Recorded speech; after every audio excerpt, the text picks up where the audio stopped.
Hey, hello everybody. Welcome back to the shop here at Ozzie's Oddities. Say, I've been waiting for you. You know, we've been working on these rope makers. And you know,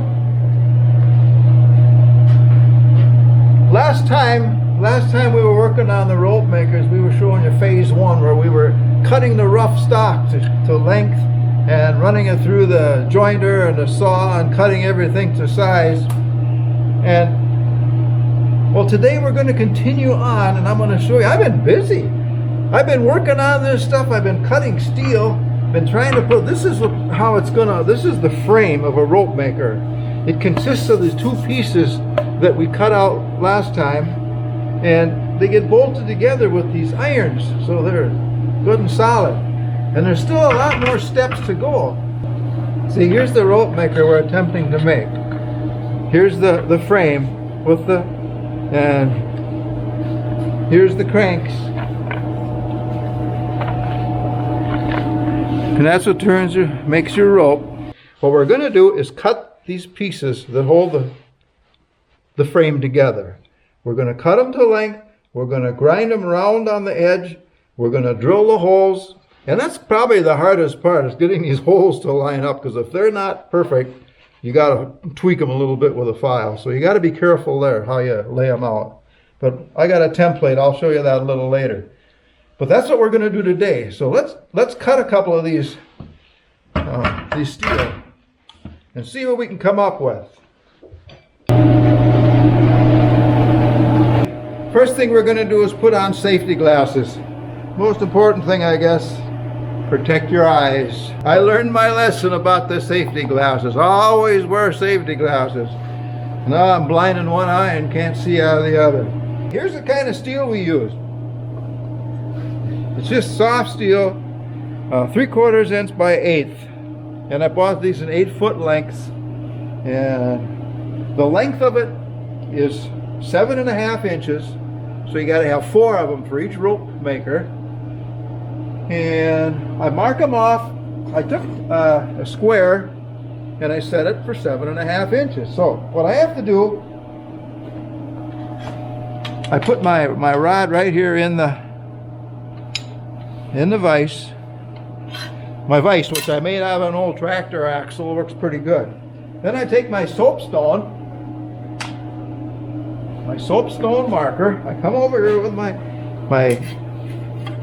combination square is set at 7.5 inches. So all I have to do is put a mark there and square it off. 7.5 inches. Okay? Now here's where the fun comes in.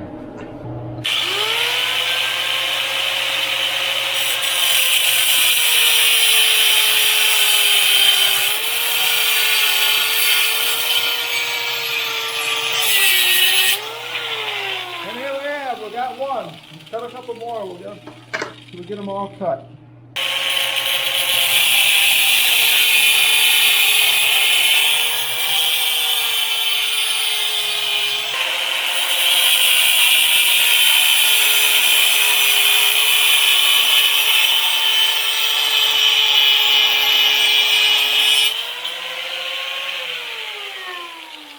Okay, we got 4 pieces. Let's go take them over here. Then what we need to do, the grinder leaves a sharp edge. Now, if you notice, beef has I made a nice rounded top on the top, square on the bottom that goes on the wagon.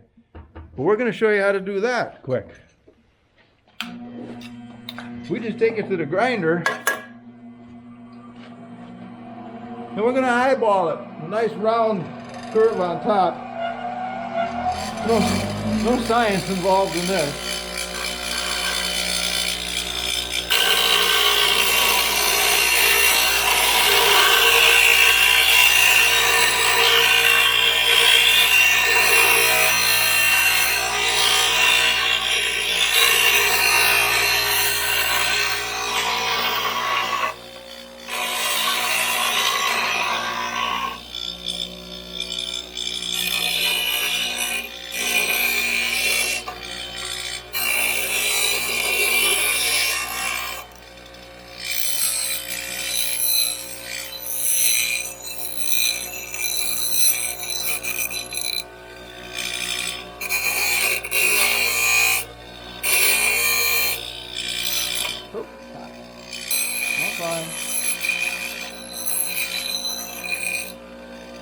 There, now nobody will cut themselves. Grinding it hot. So there we've got one rounded. Nice rounding edge on there. And I also smoothened off the bottom flat edge so it's not sharp from the saw. Do another one.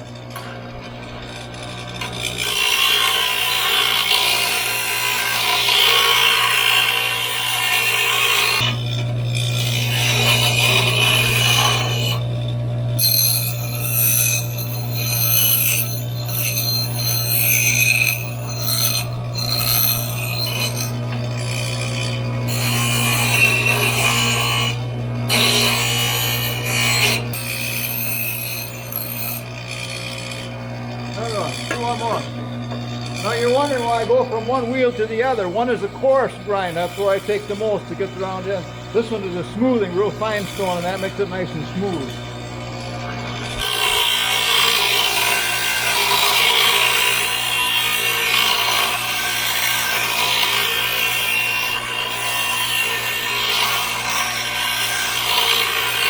Okay, what we just did now is we cut these straps that are going to hold this thing together.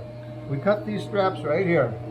I rounded the top, ground the bottom, ground made the top rounding and ground it so it couldn't cut your fingers or anything. Made it nice and smooth, no sharp points. Okay, so we got that. Now we cut the steel, and now we have to drill the holes in these things. Now we've got these things, just a blank steel. Okay, so what we want to do is we want to drill and mark them. Now I made a template. I took one and drilled some holes in it that just fit this punch. This punch goes through and just goes through, so it'll mark it. Now I lay it on here. It's the same size. Okay, so I line them up.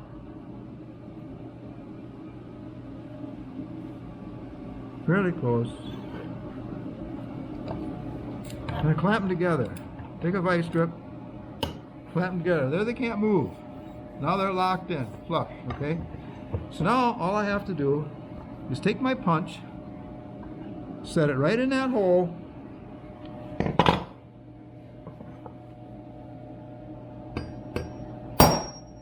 my center punch, and I got a nice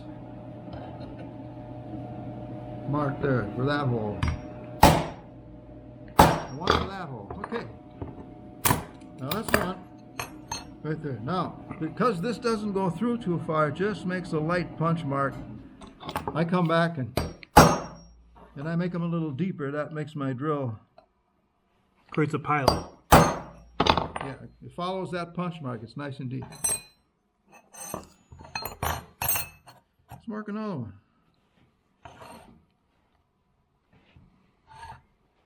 Get them together, clamp them. They can't move on you. Got them nice and straight.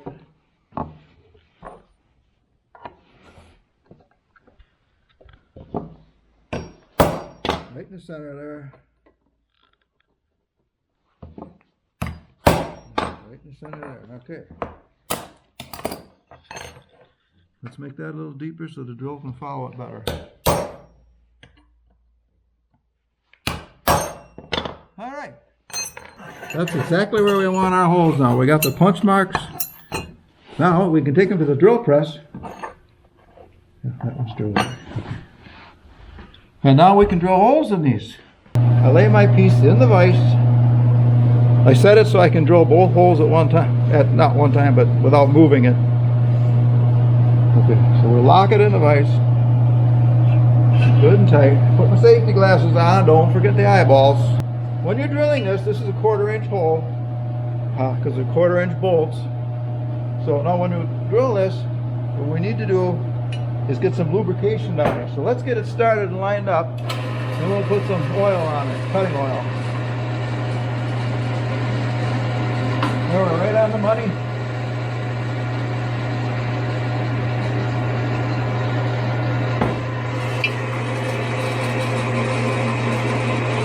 I run my drill at a slow speed, and I do that because my drill bits last longer. The high speed, they generate too much heat and they burn out too fast for me.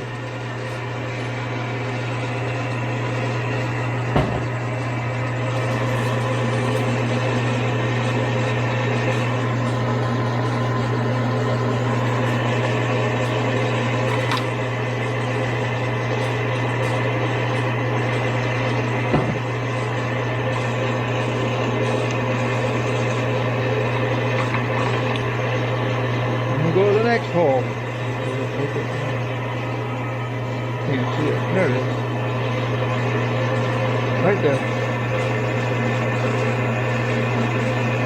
Get it started. Cutting oil.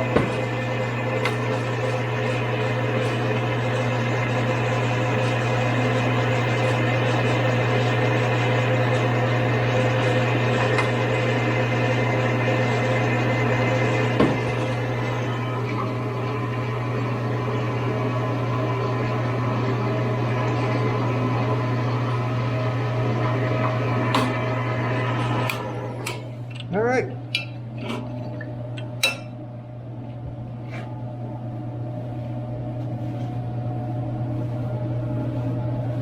And there you have it.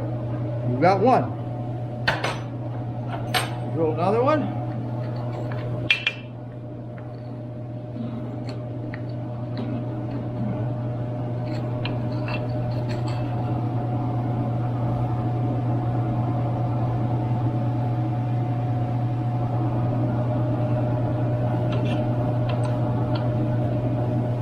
All right.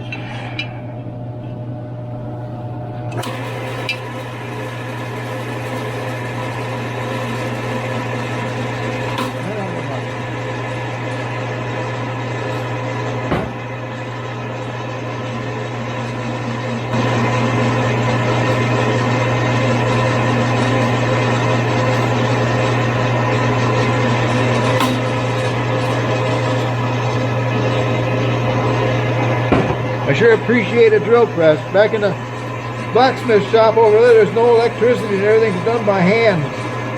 Over there we use a hand crank drill press. Post drill it's called.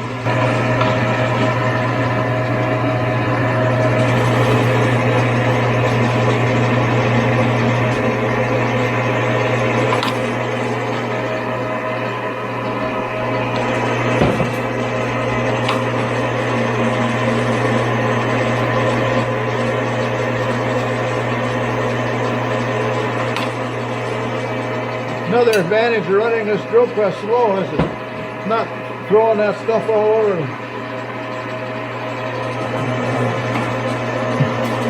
It's not throwing that stuff all over me, all over the shop.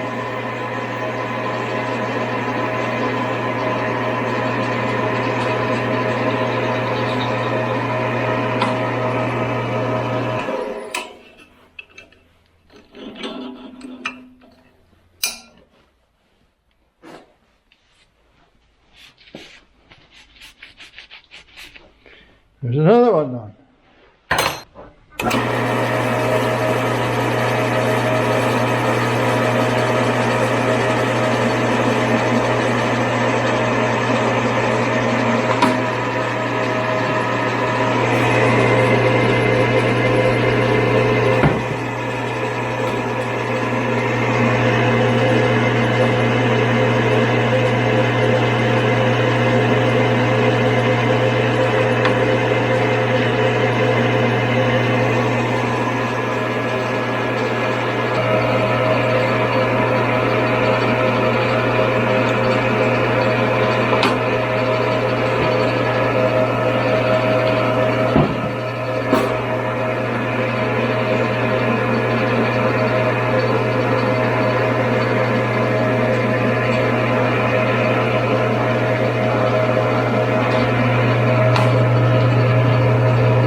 Here we go. Got them all drilled.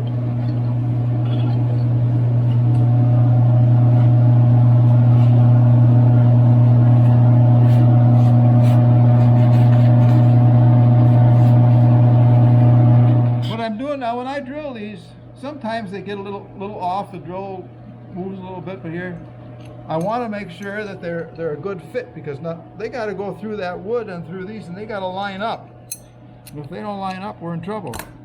So I match them up kind of, and sometimes I even have to file them a little bit if they're a little burr in it or something from the drill. But right now, we're good to go. I'm going to show you how I put these together. Here's the blanks just the wood that we cut out the last time we were together. Bottom to top. The edges have been softened. All the edges except the center. The center you want to keep nice and sharp because that's your bearing line, and that's where your cranks are going to go through. So what I do now is, first I clamp these together, hold them together tight, because you got to keep that bearing tight. If that isn't tight, it ain't going to work. And we line it up even on each end.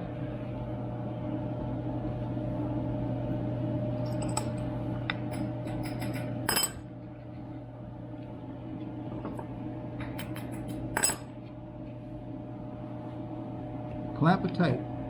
Okay.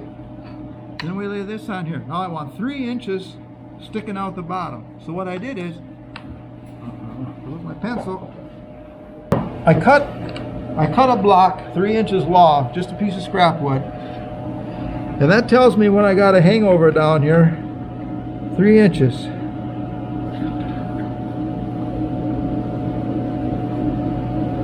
There's 3 inches. Then I take my square and I make sure it's square, and I keep it in just less than 1/8 of an inch. Then I mark the hole in the top and the bottom. Okay. Now these line up so I remember where they are. This is the top one, so I'll put a bolt through that. That goes through that top hole. And then I take, on the other side, I do the same thing. Take my gauge, 3.5 inches. 3 inches. No, 3.5. Oh, I said it was 3.5. I made a mistake. It's 3.5 inches. And that's what goes onto the wagon or board that you hold this thing with. Take my square. Make sure it's lined up square with the bottom. And we mark them, okay? Now we have to drill those, and they're made to fit for these, so we're not going to interrupt these. We don't want to mix them up or anything, because if there's any slight differentiation in it, it's going to cause us trouble. So then I take an awl, I mark the center of that, the top hole.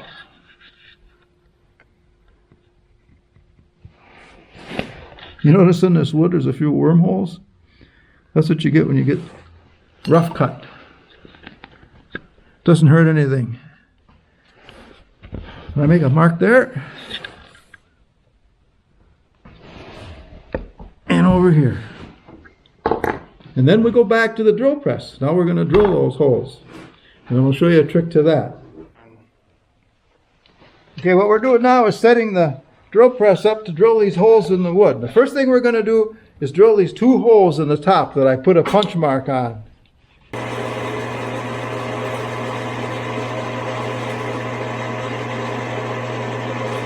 That's why I put that punch mark, so that drill follows right on that. If it's off a 1/16 of an inch, it won't matter right here, but the second hole, it's going to matter big time.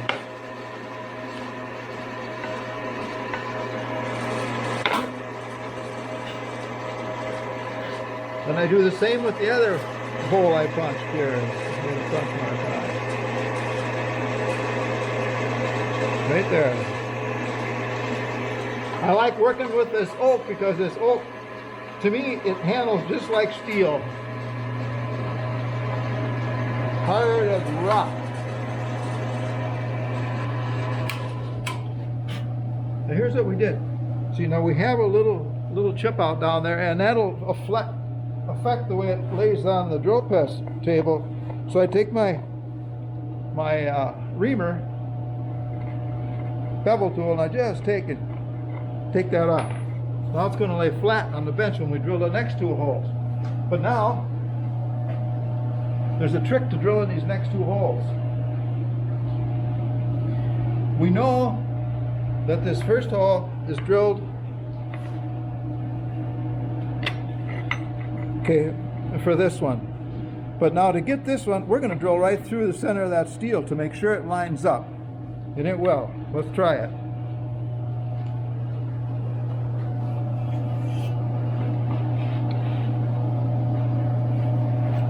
Now I did make a mark so I know just about where the hole should be. So I line that up, I can see it in there. And all I gotta do is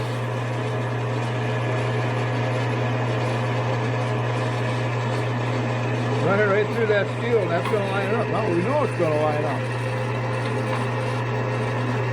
As long as my drill is perpendicular and square to the table, we know the bolt's going to go right through there.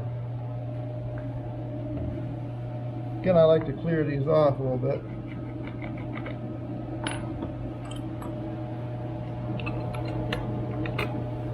See? Perfect lineup. Now we do the same on the other side.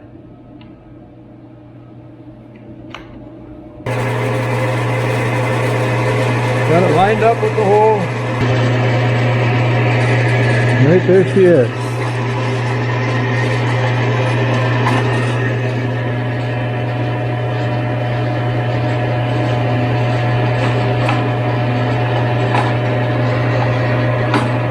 Okay. I'll take and ream that just a little bit to take care of that rough edge. They seem to lay smoother when I do that. Okay. Now I'll put our bolt in there. There we go. Let's finish this one.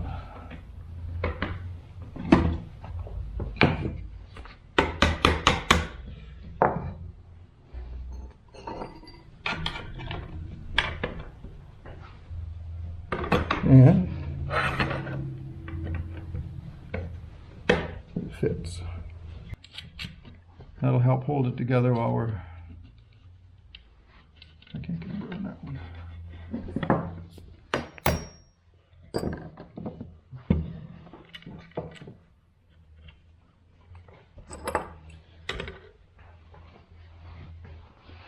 We'll just tighten them, snug them up a little bit, just to hold it, because we're going to take them all apart again. We're going to stain them up, finish whatever we're going to put on. We haven't decided yet. But that holds it tight. Go to the next one.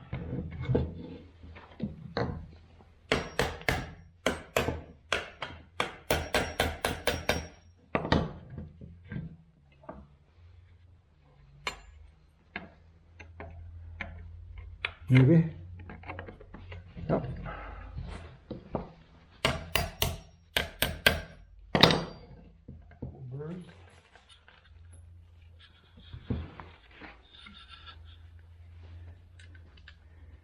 And this will hold it tight. Alignment. Guarantee the alignment for us.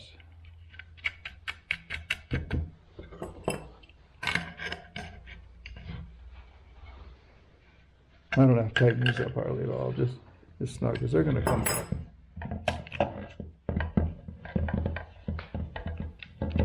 Now we take our clamp off, and there you have it. She's tight on the seam where the bearing is going to be. Okay, we're on phase 2 right now. We've got this together. They're a little bit higher than the other one because I made it. When I made the rope, I didn't think... I added a little bit longer on the legs to hold it a little bit more stable, and I made the wood just a little bit taller, about 1/4 inch, not much, about the same. Okay, I just made them longer is what I did, the legs. So when they hook on a wagon box or a board, you get more stability, and that's what I wanted to see. So we've got this piece made, and this is the piece. Now, next we have to work on this crank mechanism. And I roughed out the pieces for this handle, and I've got the rough pieces cut for this, and now I have to go to the lathe to turn them. And the hard part here is going to be making these cranks. They all got to be exact. If they're not exact, they won't turn in unison, and they have to turn smooth.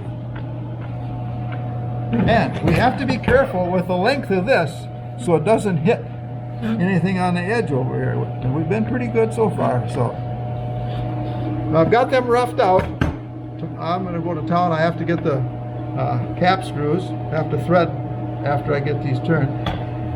When I made this one, I did it in the blacksmith shop, and I actually bent these, I heated them in a forge, in the coal forge. But yeah, I could do it today. You know, it's about 50 degrees out here today.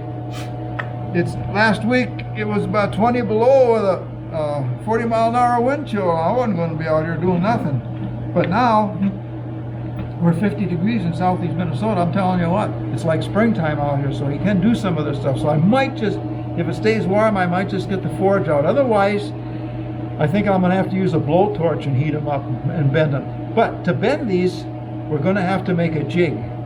We'll have to make a bending jig so they get all equal. And they got to be perfect or they're not going to work. I'm also going to make these hooks just a little bit bigger. So if you want to make a bigger rope, we can do that. And we're going to work on that too. But that's for next time. I've got the pieces rusted out, or roughed out. I'm going to sand them and I'll start cutting them and show you how we drill them next time. But that's phase 3. We're on a roll here, people. We're moving right along with the rope makers. I'm kind of proud of myself. You know what? I got all these projects going, but I'm taking time out because I want to see these done. And there you are, everybody. Thanks for being with us here today on Ozzie's Oddities. We'll see you next time for phase 3 on the rope maker. So long, everybody.